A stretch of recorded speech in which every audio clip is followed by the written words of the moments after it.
One of the questions that I'm often asked is, how often do I have to replace my breast implants? It has been widely reported on the internet for years now that breast implants need to be replaced every 10 years. This is really no longer true. However, one must understand that saline implants are only guaranteed for 10 years, and that at 10 years, there's a 20% chance that one of the two saline implants will leak. So, using saline implants is basically a waiting game. Eventually, the saline implants will leak and will need to be replaced. Does that mean that they need to be replaced every 10 years? No, it does not.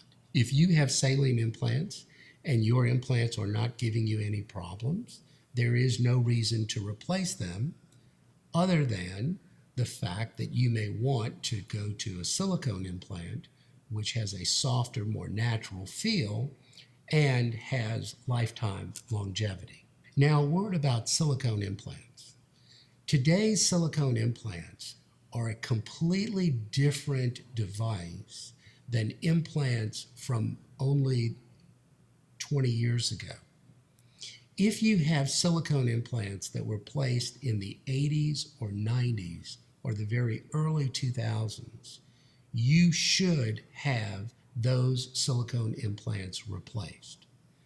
The silicone elastomer shell of those implants is nowhere near as good as the silicone elastomer shell of the implants which we have today. Furthermore, the silicone gel fill in older implants is of the liquid type, which is much more susceptible to gel bleed and being free in the pocket that was created for the implant. Silicone implants today are made of a cohesive gel, which looks like Jell-O inside, and if you cut the implant in half and leave it on the table, nothing happens to it. So the implants today are semi-solid. Even if you put a hole in them, nothing will really happen to them. In contradistinction, almost all silicone implants from the 90s have ruptured. Whether the woman is aware of the rupture or not, they are leaking and they are probably ruptured and therefore should be replaced.